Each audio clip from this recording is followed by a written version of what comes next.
growing up as a young boy in the late 60s, 70s in South Africa, everything was free. I'm not kidding you, I'm serious. I grew up on the mines, and if you were white, you had to be white. Everything was free. As long as you worked for the mine, everything was free. Your house was free, your car was free, your petrol was free, your gardening service was free, your electricity was free, all the sporting facilities, 5-star sporting facilities were free. The Christmas presents you'd go choose, they'd be delivered for free. On Sundays, the mine club would put up free food.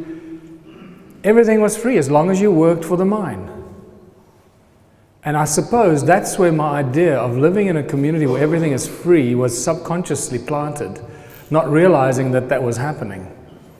And every time I'd visit friends outside of our mining town, I'd go to Johannesburg or Pretoria and see that our friends live in the city and they'd have to pay to play tennis, or pay to do this, or pay to go to movies, or pay to do anything. They would pay rent and be paying to fill up their car with petrol. And I'd go like, why do you want to live here? Are you crazy? Come live with us. Everything is free. And it's really, that's the destination I want to get to at the end of today. Because this little utopian idea of living in a world where everything is free, where everything is available to us because we choose to live in that kind of community, is not only possible, but I've already experienced it to a certain extent. So I just wanted to start off on that point because I always forget about this, and then I mention it over a drink afterwards and people say, you should tell people about that. So I just did. So Ubuntu around the world. When I first started talking about a world without money, and the first part of this afternoon was really giving you an introduction why and when I came to think about that. This is around 2005 when I started to realize that in ancient times money did not exist and people lived without money.